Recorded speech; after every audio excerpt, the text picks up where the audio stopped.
tinha como não dar certo, né? Meia-noite é meu horário. O quão especial tem que ser um jogador para fazer um clube mudar o horário de um jogo para meia-noite de uma quarta-feira só para que ele estreie pelo time. E o quanto esse jogador tem que ser diferenciado para que 80 mil pessoas fossem ao estádio nesse horário. A estreia de Ronaldinho Gaúcho pelo Barcelona literalmente foi diferente. E nesse vídeo vamos contar com detalhes desse dia que ficou marcado na história do Barça e também na carreira do craque brasileiro.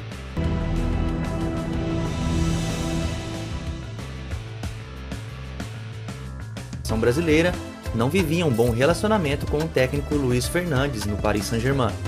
O treinador francês reclamava publicamente sobre o comportamento do brasileiro, dizendo que ele não gostava de marcar e chegou até a deixá-lo no banco de reservas em algumas oportunidades. O brasileiro então já havia decidido sair do clube francês. Hoje em dia é até difícil de imaginar Ronaldinho sem o Barcelona, mas ele poderia ter ido para o Manchester United ou até mesmo para o maior rival, o Real Madrid. Um ex-dirigente do Real revelou anos depois que o time espanhol chegou a iniciar as negociações em 2003, quando os merengues estavam montando aquele time galáctico. Porém, desistiram da contratação por conta da aparência física de Ronaldinho. Isso mesmo, eles achavam que o brasileiro era feio demais para vestir a camisa do clube e então acabaram contratando o astro inglês David Beckham. Mal sabiam eles o tanto que iriam sofrer jogando contra o bruxo nos próximos anos. No entanto, com o United, as negociações chegaram a ficar bastante adiantadas. Assis, irmão de Ronaldinho, chegou a marcar uma reunião com representantes do Barcelona e do Manchester no mesmo hotel. Ele ia de um quarto a outro ouvindo as propostas dos dois clubes. E a balança estava pesando mais para o lado do time inglês. Ronaldinho inclusive chegou a dizer a Kleberson, companheiro de seleção na Copa de 2002, que iria ao Manchester United. Isso inclusive teria influência na zona de rebaixamento no Campeonato Espanhol. O presidente Gaspar renunciou ao cargo após grande pressão da torcida.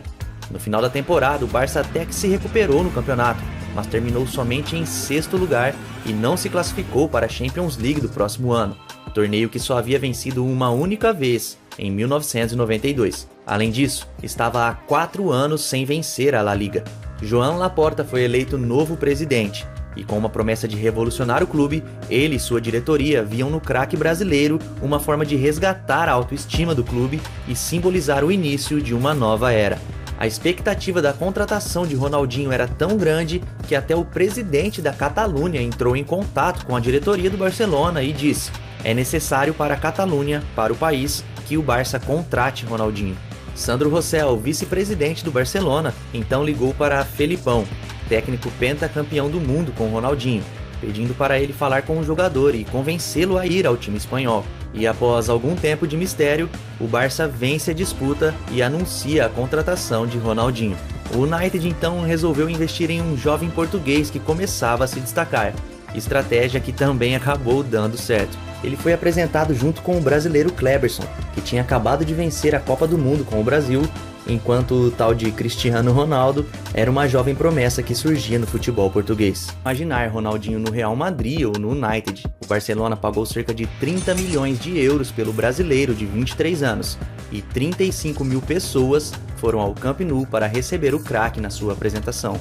E a linda história entre Ronaldinho e Barcelona então começava a ser escrita. O time catalão, que já tinha um histórico com grandes craques brasileiros, como Romário, Rivaldo e Ronaldo, agora buscava em outro jogador brasileiro uma esperança de voltar a estar no topo.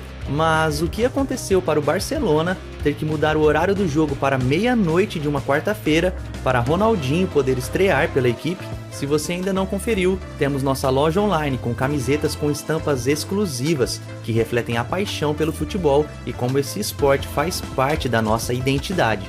Deixamos fixado no primeiro comentário aqui abaixo do vídeo o link da loja, para você entrar e escolher a que mais te representa. O craque brasileiro chegava para ser o cara do time, e o Barcelona corria para colocá-lo em campo o quanto antes. Sua estreia estava prevista para o dia 3 de setembro no Camp Nou, no duelo contra o Sevilha, dos brasileiros Daniel Alves e Júlio Batista, pela segunda rodada do Campeonato Espanhol. Porém, nesse mesmo dia, os jogadores convocados deveriam se apresentar às suas seleções, e, obviamente, Ronaldinho era um desses. O Barcelona tentou adiantar o jogo para um dia antes, pois não queriam adiar a estreia do brasileiro e, segundo o próprio, uma partida de futebol foi marcada à meia-noite, mais precisamente à 00h05. É uma loucura que somente um jogador como Ronaldinho poderia ocasionar. A decisão do clube gerou muita polêmica tanto na imprensa como nos bastidores da partida. O técnico do Sevilha disse em uma entrevista que a decisão não fazia sentido e fazia mal ao futebol, mas a mudança já havia sido feita e o jogo estava marcado para acontecer de madrugada.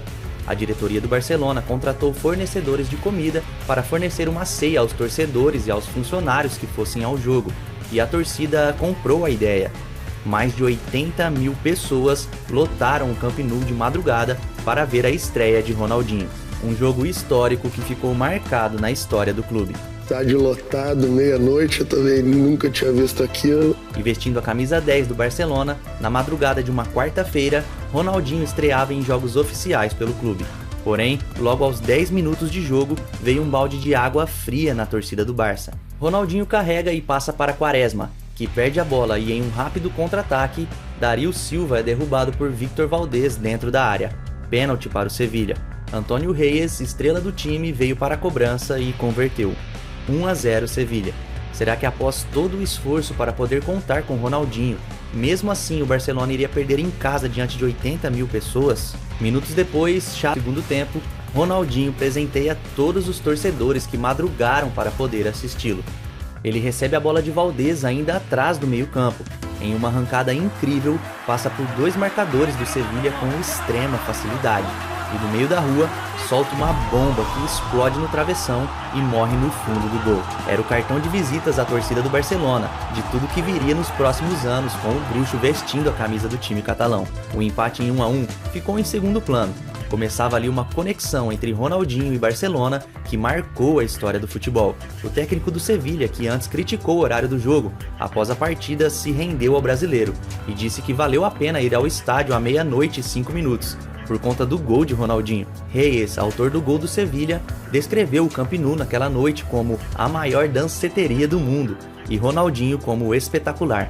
Com a fama de um jogador que gostava da noite, parte da torcida do Barça temia que o brasileiro se perdesse nas madrugadas de Barcelona.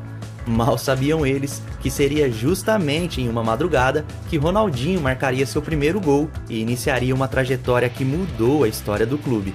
E como ele mesmo disse, né? E também não tinha como não dar certo, né? Meia-noite é meu horário.